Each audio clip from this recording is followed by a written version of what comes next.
magnetic wire. Papasok na natin to sa motor. Okay.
Okay, na ipasok na natin yung coil sa unang phase niya. Ito yun, itong T1, yan, itong T4, yan yung unang naipasok natin dyan. Lagyan lang natin ito ng tagging. Yan, lagyan na natin ng tag. Okay, next natin ipasok itong phase 2. Ito, T2 and T5 hanggang T5. Yan yung mga coil na ipapasok natin. Pasok natin dito sa motor.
Okay, napasok na natin yung second phase.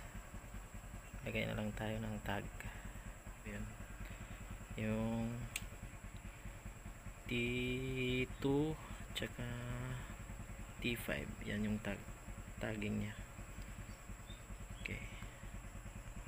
Okay, yan na yung tagging. Ito T2 at T5. Okay, isa na lang ang kulang, yung pangatlong phase nya.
napasok na natin yung panghuling phase niya. Nalagyan na rin natin ng tag. Ito yun, T3 at saka T6.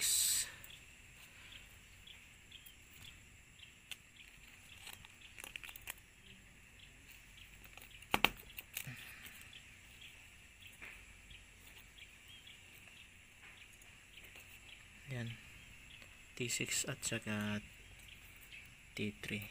Yun yung panghuling phase na nilagay natin. Yan, tapos na nasalpak na natin lahat yung mga windings na kailangan ng motor na to.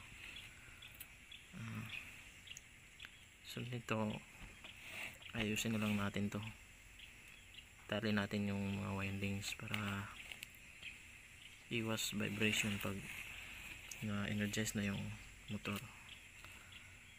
Yan, tali na lang natin at okay na. Okay guys, natay na natin yung windings nya. Purpose nito para iwas vibration pag na-energize na yung itong motor, yung windings nya. Then dito sa kabila, yan, nilagyan natin ng mga tagging yung beginning at ending ng ating windings. Dudugtungan natin to ng wire, itong wire na ang lalabas doon sa terminal. So guys, lihain natin guys para meron siyang continuity dito pag pag nadugtungan na natin ng wire. Lihain natin tong magnetic wire. Then pagkatapos natin magliha at na dugtong na natin, isolda natin, hinangin natin ng solda.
Yan guys, na dugtong na natin, na hinang na rin natin, nasolda na natin yung dinugtong natin na wire.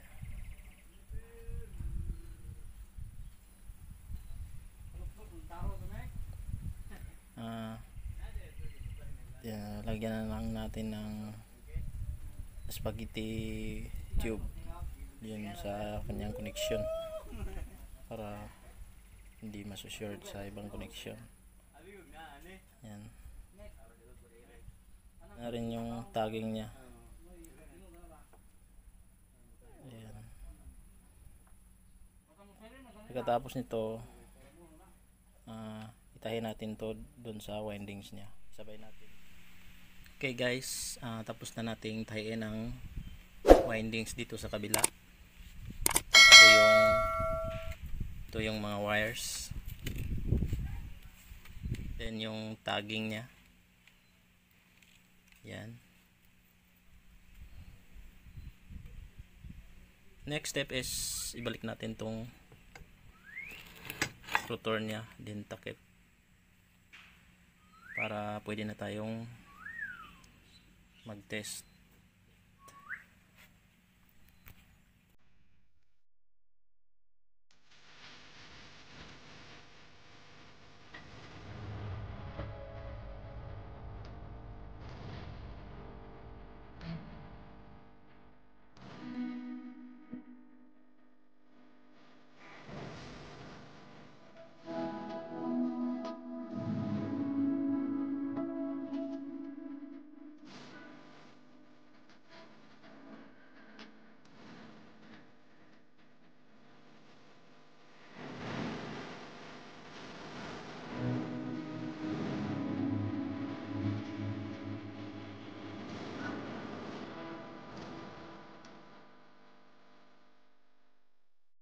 Okay guys,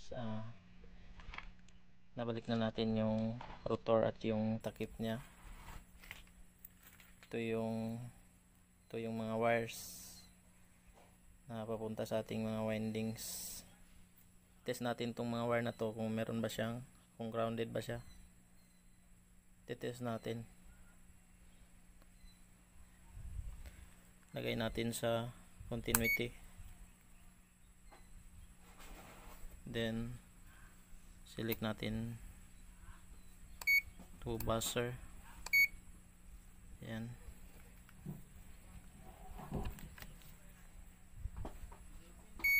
Ayan. Test natin itong mga leads, itong mga wires.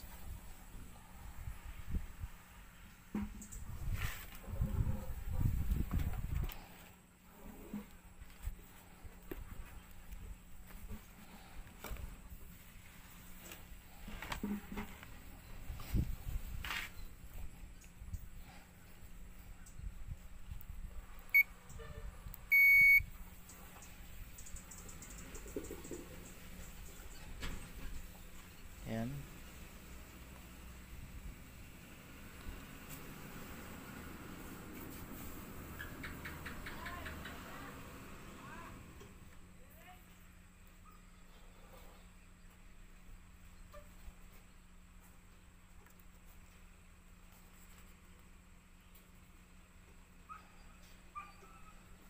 Yan guys, hindi siya grounded. Then ito naman yung tapping natin guys, delta connection ang gagamitin natin. Ayan, bali ito yung mga windings natin. Yan, pag delta ang ating connection, T1 to T5 yan ay kukonect, then T2 to T6, then T3 to T4. Ayan, ito yung delta connection, T5 tsaka T1, T4, T3, then T2 and T6. Yan, hanapin lang natin yung mga tagging, then sundin natin tong diagram na to. Okay,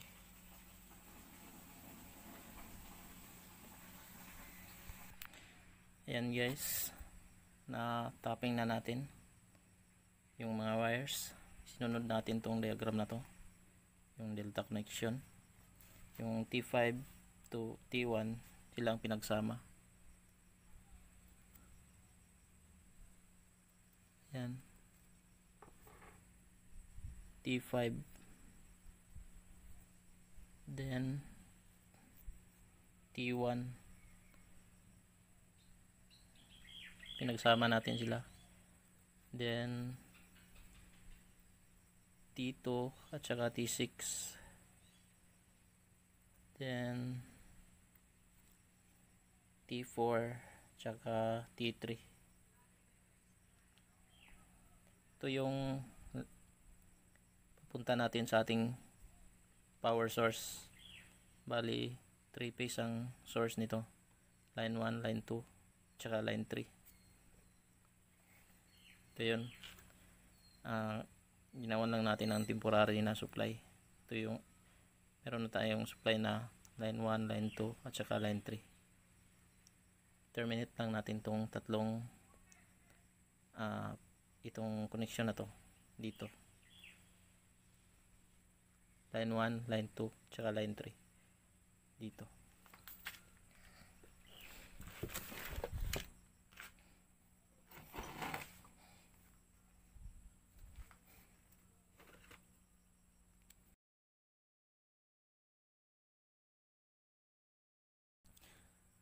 Okay, yan guys, na tap na natin yung tatlong line.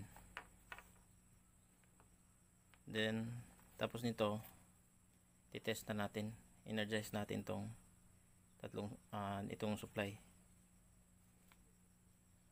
Yes, subukan natin.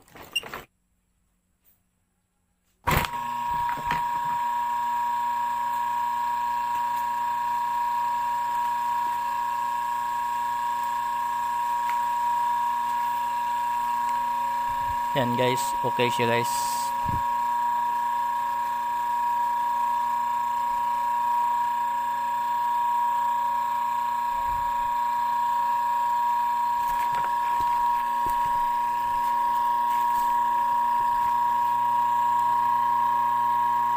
Test natin yung ampere niya, every line.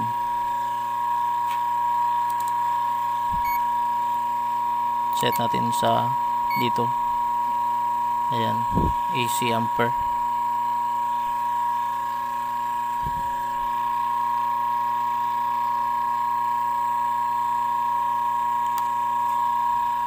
Ayan, sa line 1 meron siyang 2.63 amperes, 2.6 amperes. Then sa line 2, 3.1 ampere.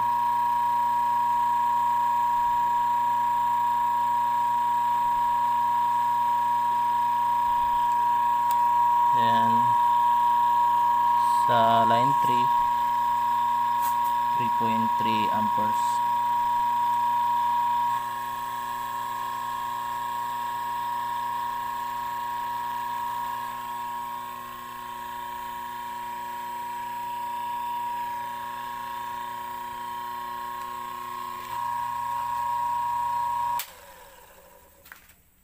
Okay guys, try natin i-reverse yung rotation. Pagpalitin lang natin tong either sa dalawang linya na to, pagpalitin lang natin silang dalawa.